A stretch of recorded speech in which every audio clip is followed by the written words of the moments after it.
Most of us imagine medieval peasants as simple folk, clinging to rough-hewn lives at the mercy of bone-chilling winters that threatened to snuff out entire villages in a single merciless storm.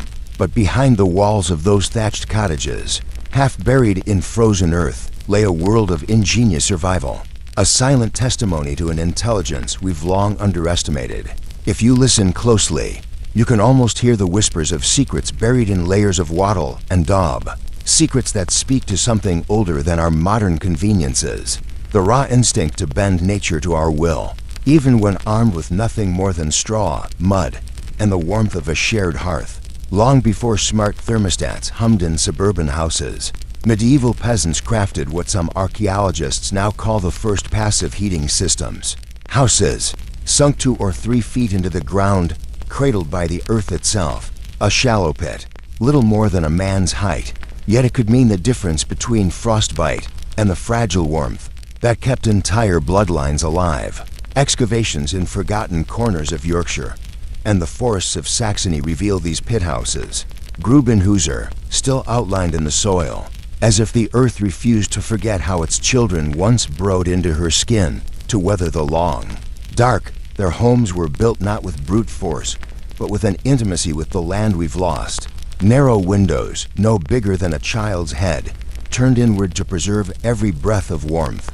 Roofs steep enough to shrug off snow like an old wolf shakes rain from its fur, yet angled to trap smoke inside, that pungent, eye-watering cloud of hearth fire that doubled as a shield for the thatch above, repelling rot and insects. Every architectural detail was an unspoken pact with winter. We will share our breath with you, but we will not surrender to your cold dot in the glow of those central hearths. Families gathered like shadows round a single open flame, a primitive microwave, heater, and village square in one. Archaeological digs in medieval manors have measured the footprints of these hearths, the soot still clinging to stones blackened by centuries of stories, arguments, and whispered sins. Some studies suggest that the simple hearth could maintain an indoor temperature near 60 degrees Fahrenheit when the world outside plunged below freezing.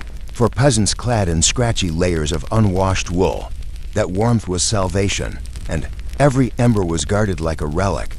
But warmth was never a solitary struggle.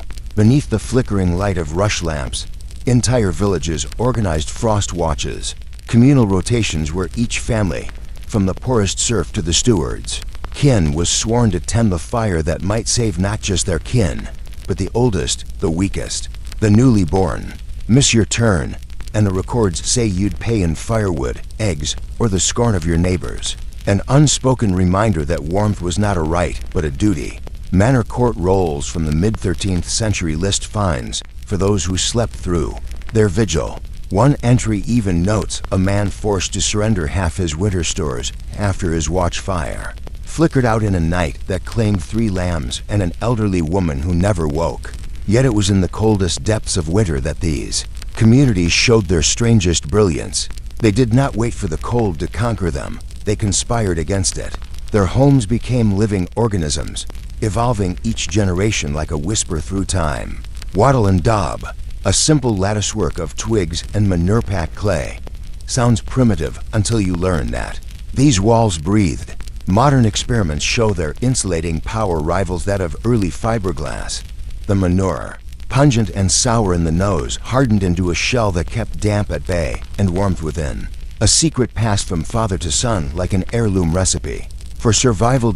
Every house was a map of a mind that understood nature's rhythms. Sleeping areas were placed farthest from the drafts that prowled doorways at night.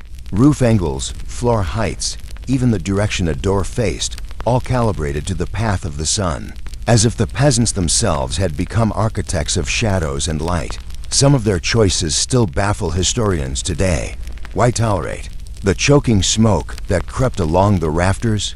Why live half-blind through winters that dimmed even the memory of color? But the evidence is clear. That layer of smoke wrapped the rafters in a dark, oily coat that deterred insects, strengthened the thatch, and preserved the roof for decades longer than a smoke-free cottage ever lasted. A bargain, struck in ash and flame. Beyond the walls, they turned to the ground itself for sustenance. Storage pits, ancient precursors to root cellars, dot the landscapes of excavated villages, each one a cold womb for carrots, turnips, and onions that had to last until the first shy shoots of spring. Modern agronomists still puzzle over how peasants, with no thermometers, knew exactly where to layer hay to create what we now call thermal gradients, each ring of straw like a line of defense and a siege against rot and frostbite. Some pits have yielded seeds that germinated centuries after they were buried, living proof that medieval minds understood the science of survival better than we dare admit. And when the world outside froze so solid that the birds fell silent and the wind howled like a wolf at the door, the peasants brought their animals inside, not out of charity, but because they knew that each living body was a furnace. Cows, goats, even chickens pressed close to the walls, their breath joining the families in a quiet, steaming chorus. Animal heat rose, turned by the angles of the roof and the seams of the walls into convection currents that staved off the deep freeze. It was not accidental. Floor plans show a deliberate geometry. Livestock arranged to create airflows that modern engineers now model in passive house designs. Of course, this intimacy with beasts had its price. Parasites, stench, and disease stalked these families as faithfully as the winter winds. But even here, they found ways to cheat nature. Layers of straw and ash beneath the animals' hooves absorbed waste, decomposing slowly into a heat source of their own. Chemical tests of old floor layers have revealed that this composting not only warmed the house, but released antiseptic compounds, a primitive disinfection born from rotting straw and forgotten knowledge. Outside the private cottages, communal survival took shape in stone and timber. The village hall, often dismissed as little more than a gathering place for gossip, was in fact an engine of warmth, positioned to blunt the worst of the winter winds. Some halls were built with double doors that trapped heat like an ancient airlock. In these spaces, bodies packed shoulder to shoulder, the elderly and the newborn sheltered together, sharing warmth in an unspoken covenant that life could cling on just a few weeks longer. Clay pots filled with water, placed at different heights along the walls, froze and thawed like primitive thermometers, guiding the frost watchers in their rounds. A horn blast in the night could summon the strongest to bank the fires higher, while the weakest slept on, oblivious to the cold that clawed at the door. Yet perhaps the greatest testament to this hidden wisdom lay in their food, humble, hearty, endlessly recycled. Pottage, a never-ending stew that simmered over the hearth for weeks, was not just a meal but a statement. Nothing wasted, nothing left to chance. Modern lab tests on the residues scraped from medieval cooking pots show that the constant low boil killed bacteria, preserved nutrition, and provided a steady trickle of calories when the body's needs were greatest. Thick with root vegetables, grains, and scraps of salted meat, this stew kept families alive when the outside world was a wasteland of ice and silence. They knew, too, that food was more than fuel. It was medicine. Medieval medical texts reveal how they calculated caloric needs with unsettling precision. 4,000 to 5,000 calories a day. To ward off the cold, they ate for warmth, for strength, and perhaps for hope. Fermented grains brewed into thick porridge-like beer, rich in B vitamins and gut-saving probiotics that modern science only now begins to respect. Bread, so dense with bran and germ that a single slice carried more fiber than a modern loaf could dream of, and all of it preserved with methods so cunning. Hay-wrapped storage pits, root rotations, fool's tests for spoilage, that some seeds recovered from these stores have given new life to strains of vegetables thought extinct for centuries.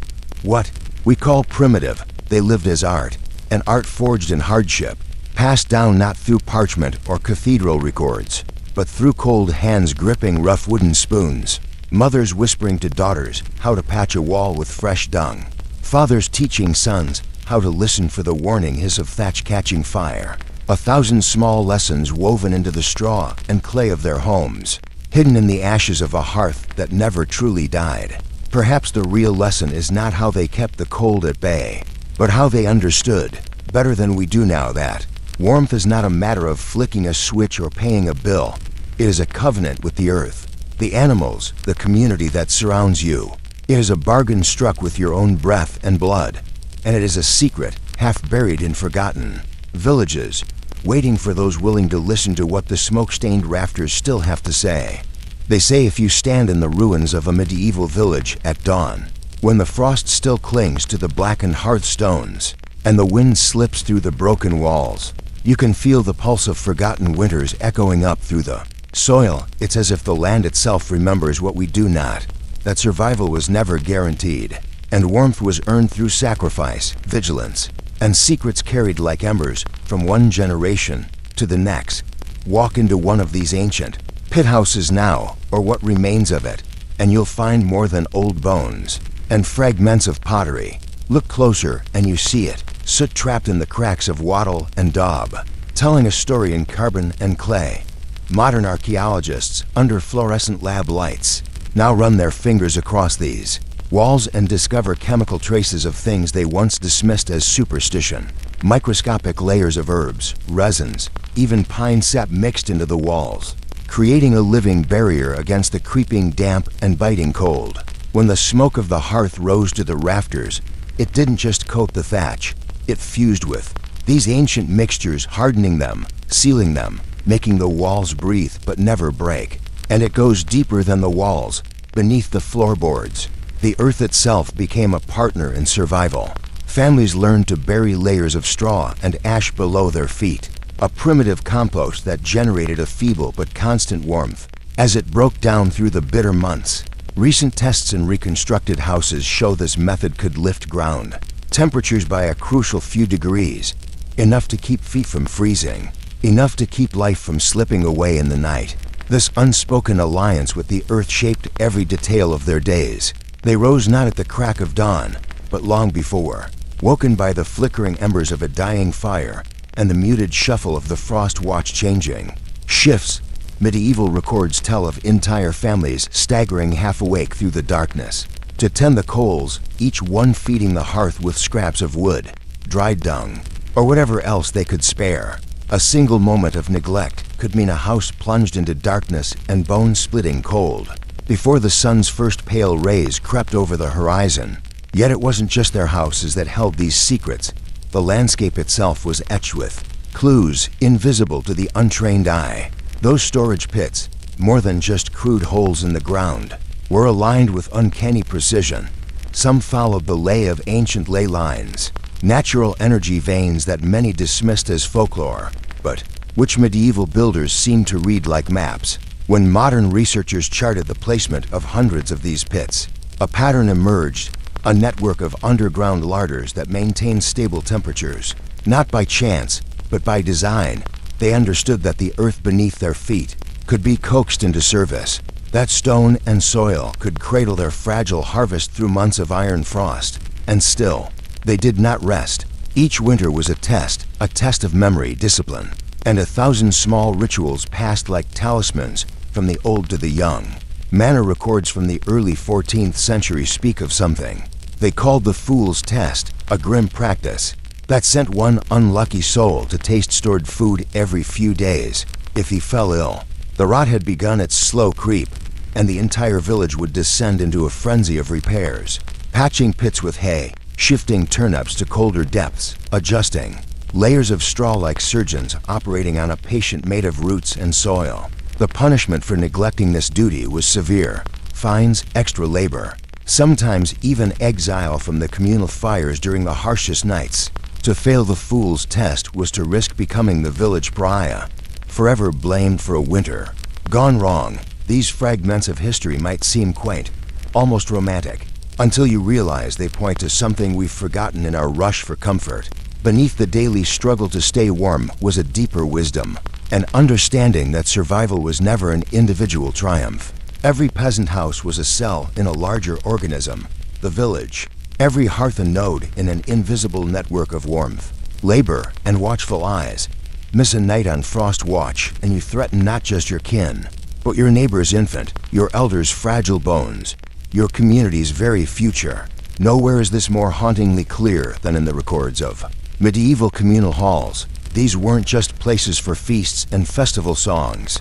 Recent excavations in Northern Europe have unearthed long-forgotten architectural features. Double-door systems acting as primitive airlocks, window slits angled to funnel wind away, thick tapestries that lined the stone walls, trapping pockets of warm air like giant, woven lungs. In one ruin, a tiny room hidden behind the days revealed layers of scorched straw and charred bones, hinting at a grim reality when the communal fire dwindled. Too low, livestock might be brought in to fuel both the body and the flame. It was a brutal choice: sacrifice a calf to save the village, but one they made with clear-eyed pragmatism. The churches, too, were more than sanctuaries for prayer. They held what some called calefactories, small, hidden rooms warmed by stones heated in ovens, then carried in cloth bundles to the sick and the old. Parish records tell of men appointed as warmth watchers, tasked with ensuring the stones stayed hot through the longest nights. Some even inscribed small runes or sigils into the stones, not out of superstition alone, but because they believed these symbols trapped heat, binding warmth to faith in ways modern science still struggles to explain. But the real genius lay in how they wove these fragments together. Peasants who could neither read nor write charted a blueprint for survival, so sophisticated that modern passive house designers still look to it for inspiration. They understood thermal mass centuries before we gave it a name. They knew how to angle roofs and arrange cattle to stir convection currents that would warm the corners of a cottage hours after the fire had died.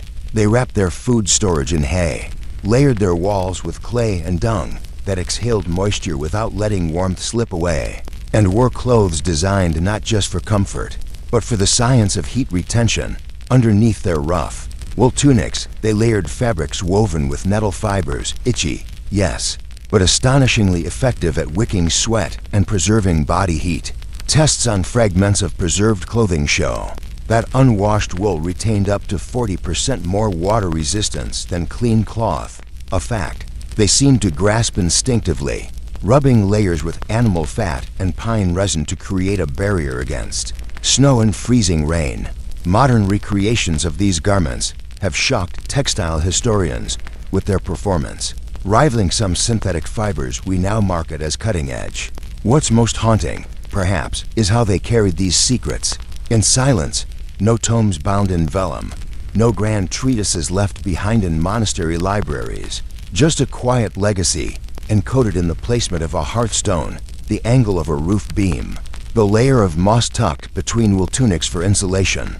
A legacy whispered from frost watch to frost watch, sealed in the cold breath of dawn as families stirred from their shared straw beds. They lived by an unspoken understanding. Warmth was not a possession, but a practice. It was a covenant that bound them to each other and to the land they trusted.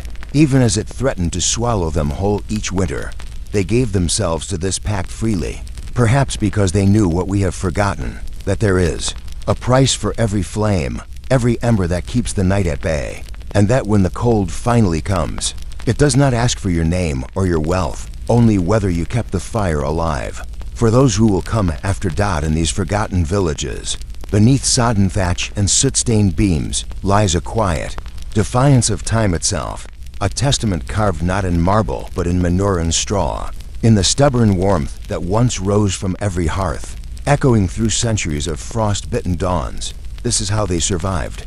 This is what they left us, not just ruins, but a map back to something we may need again when our own flames begin to flicker. And if you listen closely, in the hush of a winter morning, you might still hear it, the quiet promise that warmth, once earned together, never truly dies. Stand at the threshold of an abandoned medieval hall when the wind cuts from the north, and you'll feel it, the ghost of a warmth that once stitched an entire village together. Not the false comfort of modern central heating, but something raw, communal, earned breath by breath. It was never just about the flicker of flame or the smoldering hearthstone.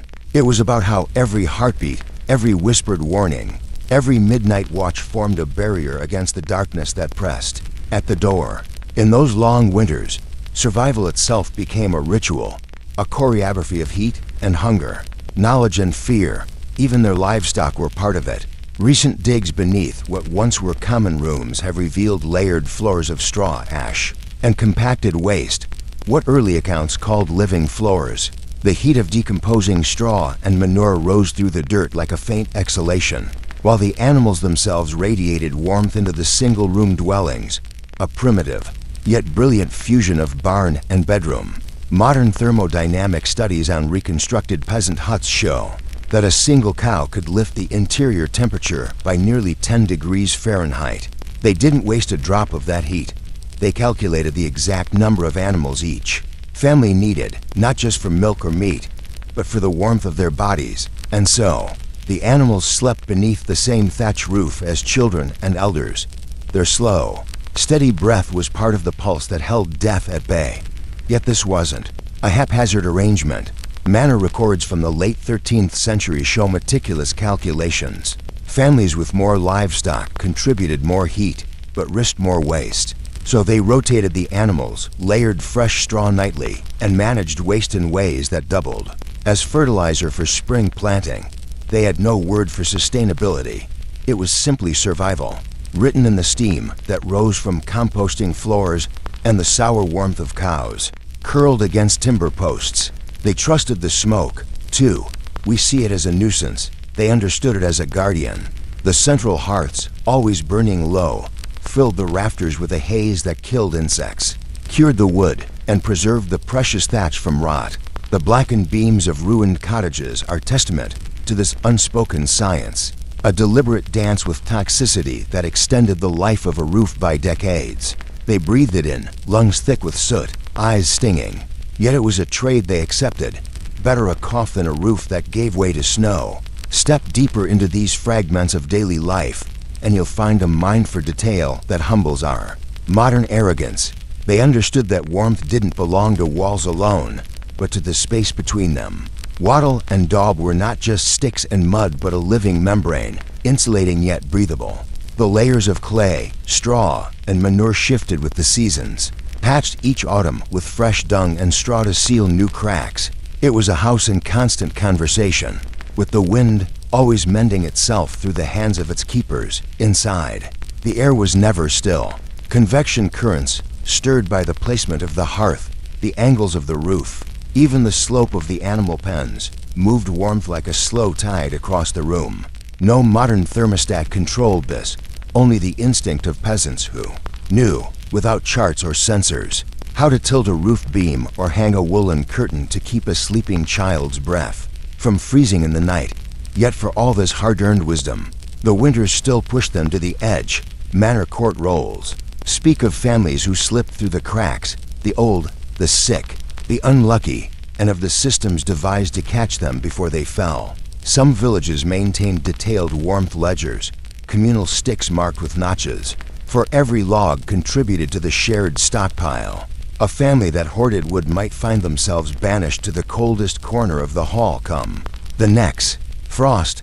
A widow with no sons might receive a bundle of firewood from the wealthier kin, not out of charity, but because her warmth was part of theirs.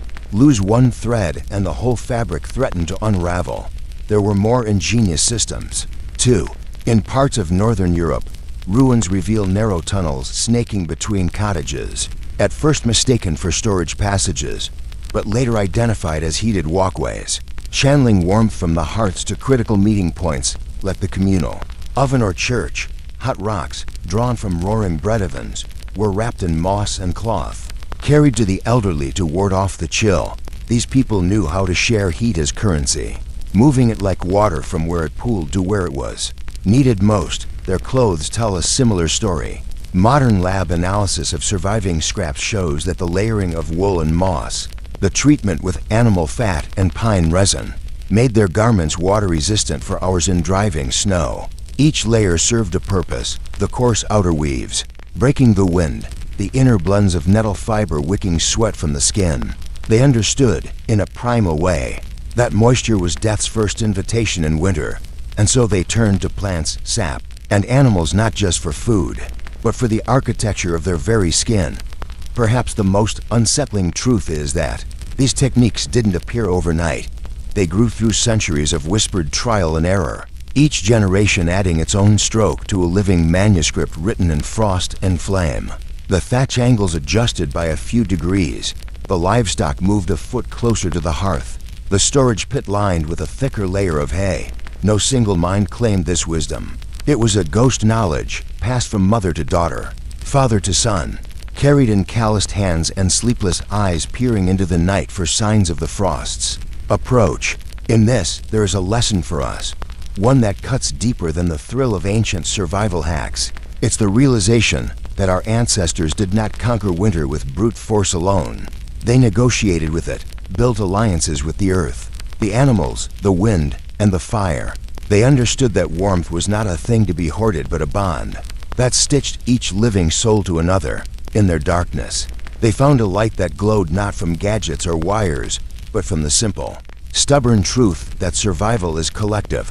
And so, the ruins remain silent, scattered like the bones of some great beast we barely understand.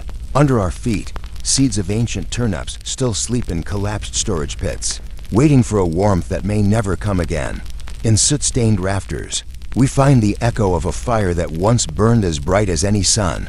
Perhaps one day when our own clever systems flicker and fail, we'll bend our heads to these forgotten places again, pressing our palms to the earth like they did, listening for the secrets buried in straw and ash. And maybe then, as the wind howls through empty stone walls, we'll remember what they always knew, that the warmth we need was never just in the hearth, but in each other, watching the darkness together, guarding the flame and passing the ember on. And if you close your eyes and breathe in the cold, you might feel it yet, that ember, glowing quietly in the ruin's heart, waiting for hands brave enough to tend it once more.